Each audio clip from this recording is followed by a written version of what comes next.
We go from Khabib potentially, done, saying he's done right now, and I'll respect him for Oh that, man. to Anderson Silva a week later, now 5 days later, the guy who has the record for the Mhm. most victories to start a UFC career, one of the greatest champions of all time. I mean, Anderson Silva, everyone knows. The first ever Halloween show, by the way, in UFC history is headlined by the Spider, Anderson Silva, which feels kind of funny, going up against Uriah Hall.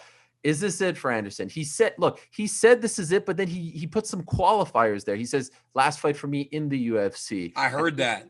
I even asked his manager, is this really it? He goes, he says that, but Anderson, he changes his mind. Do you believe this is really it for Anderson Silva? I take these guys at their word, right? When someone tells me, "Hey, I'm done," and you start making it public, it feels like it's real. And if it's done, it's done. Sad though, right? It just reminds me of a time that, at the time that everybody's kind of phasing out, and it kind of sucks, right? Because everybody's from this golden era of mixed martial arts. I remember my very first UFC event was Anderson Silva beat Forrest Griffin in Philadelphia.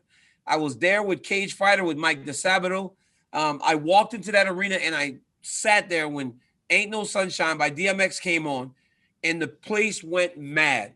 Roy Jones was there, who at the time was one of the best boxers in the world because he wanted to fight Anderson. I just was thinking to myself, this guy is bigger than this sport. He's bigger. He's the first guy that I felt transcended the UFC. And now, fast forward 11 years, and it's pretty much done. He fought Forrest in like August or something of 2009. Yep. And now, as we fast forward almost 11 years, Anderson Silva's going to be done. That's crazy. It's just sad, right? Like we've seen in the last decade, a lot of great champions come, and now they're starting to kind of head out of the game. Man, what a run. He debuts against Chris Leben on a fight night, not even in the main event. He does the little dance. He beats him in like 40 seconds, gets a title shot, annihilates Rich Franklin, Annihilates him. kills his nose, beats him up twice, right? Then has the fights against Dan Henderson, which were great.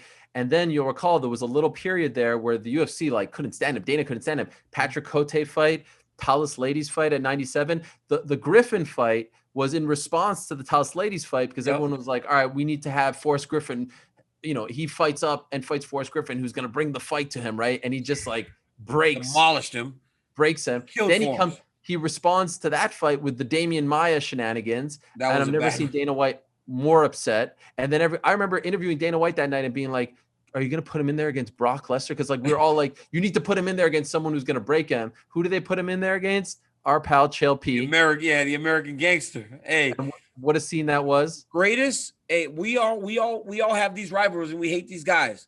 But greatest portion of his career was the Chael Sonnen phase, as was mine with Jones. Like it's like you hate the guy, but it's the best phase of his career was with Chael. Most memorable for sure. Oh, he was 3 minutes away, or 2.5 minutes away from losing. Follows that up with, to me, the moment that I thought really transcended him, like where he turned the corner. To me, the Vitor Belfort kick. Oh yeah, kicked him right in his face. That was a big deal in Brazil because it was the past meets present. He was being treated as a big star in Brazil for the first time. Showed up to the weigh-ins with the Jabberwockies mask. You remember that? Mhm. Legendary. The kick to the face.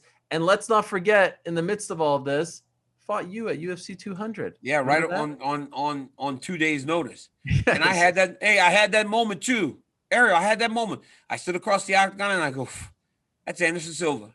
Like it happened to me. I was like, "There's no way I'm just gonna beat him. I'm gonna beat him up." And I was like, "That's Anderson Silva." Then the dude kicks me in the side. That was the first time I've like actually had that type of reaction. Like and I ran away from Anderson.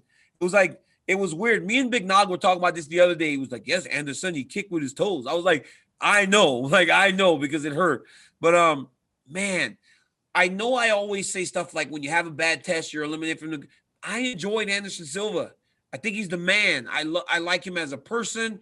I think he's a cool guy, and I think that his fighting it speaks for itself. But it seems like it's always the guys who don't need to do anything extra that always kind of do the thing that's extra. But mad respect to Anderson, man, and it's sad that he's going away. Yeah, I hope if he wins against Uriah Hall, who has looked good and is with a new team now, Fortis MMA. I hope he walks away. You know, when I was talking to GSP on Saturday, and big ups to my guy GSP for coming on, it was just so nice for my soul to talk to him after the Khabib fight. Yeah. Referring to people who don't know when to say when. And you can make the case that Anderson probably should have retired a little while ago. But if he's able to get this win and walk out on top, I think it would go a long ways towards restoring some of that legacy. And I don't think we ever want to see our heroes and the guys who help make the sport go out on a stretcher as so many great fighters do. Yeah. So they go out on their backs.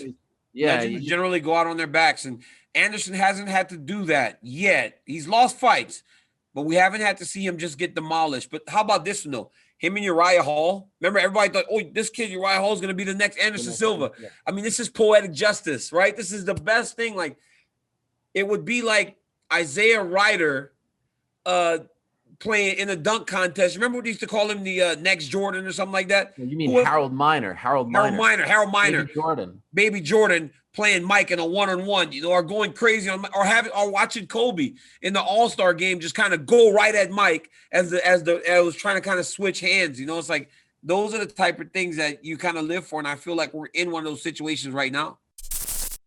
Thank you for watching ESPN on YouTube. For live streaming sports and premium content, subscribe to ESPN+.